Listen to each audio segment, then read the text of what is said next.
आपण 23 गोष्टी ऐकल्या. आजचे आपल्या गोष्टी अध्याय आहे 24वा आणि आजच्या आपल्या गोष्टीचं नाव आहे संभ्रमाच्या बहिणीची कहाणी. नारायण म्हणाले, लक्ष्मी, विजय शर्माचा पुत्र संभ्रम हा अधिक मासातील गोदान पुण्याईमुळे मोक्षपदी गेला. ती कथा मागील अध्यायात तुला सांगितली. आता त्या संभ्रमाच्या बेपत्ता झालेल्या बहिणीची कहाणी मी तुला सांगतो. एक संभ्रमाची ती छोटी बहीण नदीवर पाण्यासाठी गेली होती. त्यावेळी तिला भुरळ घालून एका श्रीमंत वेश्येने परगावी नेले. आपली बहीण बेपत्ता झाली ते पाहून संभ्रमाने खूप शोक केला. पुढे नारायणालाही ती गोष्ट कळाली. त्याला खूप वाईट वाटले, पण त्याला तिचे ते विधिलिखित माहीत होते म्हणून तो गप्प राहिला. संभ्रमाला गोदान पुण्याईमुळे मोक्ष मिळाल्यावर नारायण एकटाच द्विज शर्माचा घरी राहू लागला, पण तेथे त्याला चैन पडेना. संभ्रमाच्या त्या बेपत्ता बहिणीचा शोध घेऊन तिलाही मोक्ष मार्गाला लावले पाहिजे असा विचार करून त्याने प्रवास सुरू केला. नारायण निरनिराळ्या मोठ्या गावातून फिरला. तेथील श्रीमंत विलासी लोकांच्या अंगवस्त्राची गुप्तपणे चौकशी करून तो बहिणीचा शोध करू लागला. जटाधारी नारायण साधू मोठमोठ्या नगरातील वेश्याच्या अड्ड्यात शिरून भविष्य सांगण्याचे सोंग करू लागला. त्यामुळे त्या धंद्यातील अनेक तरुणी आपले हात त्या ज्योतिषी नारायणाला दाखवू लागल्या. हात पाहताना तो त्या तरुणीला न्याहाळून आपल्या त्या बहिणीच्या रूपाचा वेध घेई. त्या तरुणीचे नाव, तिची पूर्वीची बाळपणाची थोडी हकीकत तो सहज विचारून घेई. अशा प्रकारे नारायणाने अनेक नगर धुंडाळले. शेवटी लक्ष्मण नावाच्या तरुणीत त्या आपल्या संभ्रमाच्या बेपत्ता झालेल्या बहिणीचा शोध लागला. एका नीटनेटक्या सुंदर इमारतीत माडीवरून सज्जात एक अत्यंत देखणी सुंदर तरुणी उभी होती. जटाधारी नारायणाने तिच्याकडे रस्त्यातून न्याहाळून नीट पाहिले आणि तो धीटपणाने सरळ त्या माडीवरून चढून गेला. त्या अवताराला पाहताच तरुणीला नवल वाटले, पण असो, आपल्याकडे अनेक श्रीमंत शेठ सावकार मोठ्या थाटाने येत असतात. आज हा असा योग येत आहे तरी हरकत नाही. हाही धनवान असेल, रूपाचे घेणे काय, असे म्हणून तिने त्याचे लाडूकपणे स्वागत केले. यावे महाराज, या पलंगावर थोडा विसावा घ्या, हे गुलाब पाणी प्या, हे केशरी दूध प्या, ही मिठाई याचा थोडा आस्वाद घ्या. तुमच्यासाठी फुलाचा शेज तयार आहे. सुखशय्यर मी दासी आपल्या सेवेला तयार आहे. हे माझे रूप, तारुण्य, ही तरुणी, ही सारे पटापटा बोलत असता तो जटाधारी नारायण तसा स्तब्ध उभा राहिला. ते एकत्र राहिल्यानंतर थोड्याच वेळात तो गंभीरपणे तिला म्हणाला, हे संभ्रमाच्या बहिणी, द्विज शर्माच्या मुली, तू मला अजून ओळखलेले दिसत नाहीस. मी नारायण आहे, तुझा मानलेला भाऊ.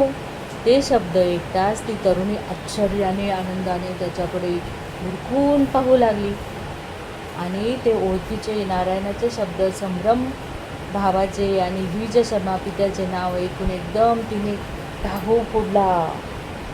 नारायणाच्या गळ्यात पडून ती ढसा रडू लागली. मग नारायणाने तिला शांत केले, थोपटले आणि तो म्हणाला, असू दे, विधिलिखित अटळ आहे, तुझी काहीच चूक नाही. तुझा शोध मला लागला, भेट झाली, छान झाले. आता यापुढे यातून आपण मार्ग काढू. या शरीर विक्रीच्या धंद्यात तुला हे अपार धन मिळाले आहे ते सर्व आता दानधर्मात, पुण्यकार्यात खर्च केले पाहिजे. आता अधिक मास आहे. या महिन्यात मी सांगतो तशी व्रते, नियम, स्नान, दान तू जर केलेस तर मोक्ष मिळवशील.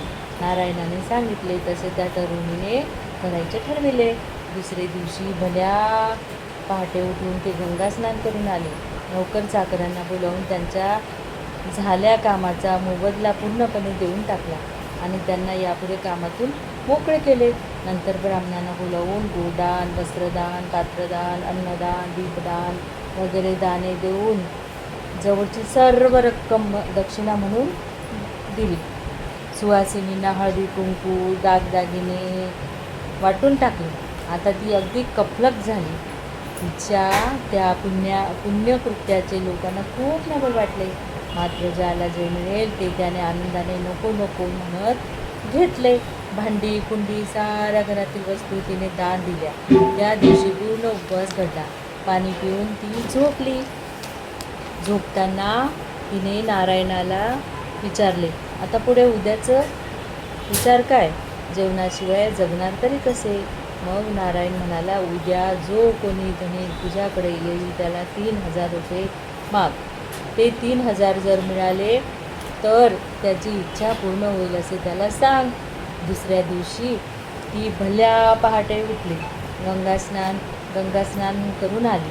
दिवसभर आणि रात्री जे जे धनिक तिच्याकडे आले त्या प्रत्येकाला तिने 3,000ची अट घातली. मग काय, कोण देणार एकदम एवढी ही रक्कम? जो आला तो तसाच परत गेला. तिला काहीच मिळाले नाही. म्हणून तिला त्या दिवसभर उपवास, रात्रभर जागरण घडले. नारायणाने तिच्या मुक्तीसाठी पुरुषोत्तम प्रभूची प्रार्थना केली. नारद मुनींनी ब्रह्मदेवाला विचारले, तात तुमचे विधिलिखित खोटे ठरणार आहे. ही संभ्रमाची बहीण आता शरीर विक्रिय करून उदरभरण करीत नाही. तिने अधिक मास व्रत नियम केले. आपली सर्व संपत्ती दान देऊन टाकली आहे आणि 3,000ची तिची अट. आता पुढे तिचं काय होणार? ब्रह्मदेव म्हणाले, त्या तरुणीला तिचा आणलेला भाऊ नारायण हा गुरु लाभला आहे. त्याने तिचे विधिलिखित खोटे पाडण्याचा हा डाव रचलेला आहे. पण थांब जरा, मीही काही कमी नाही. दुसऱ्या दिवशी ब्रह्मदेवने सौदागराचा वेश घेतला. ती सौदागर त्या तरुणीकडे आला. तो सौदागर त्या तरुणीकडे आला. म्हणाला, घे 3,000, ही रक्कम ठेव. मी संध्याकाळी येईल. माझी इच्छा पूर्ण करेल. तिने ती रक्कम घेतली. संध्याकाळी त्याची वाट पाहिली, पण तो आलाच नाही. आता काय करणार? मग त्याच रात्री दुसरा सौदागर तिच्याकडे आला. त्याने 10,000ची रक्कम तिच्यापुढे ठेवली आणि म्हणाला, माझी इच्छा. त्यावर ती चटकन म्हणाली, छे, हे होणार नाही.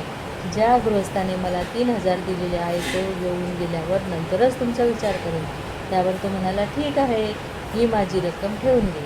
तो पहिला आज येऊन जाईल, मग मी उद्या रात्री येईल. त्या तरुणीजवळ ती रक्कम ठेवून तोही निघून गेला.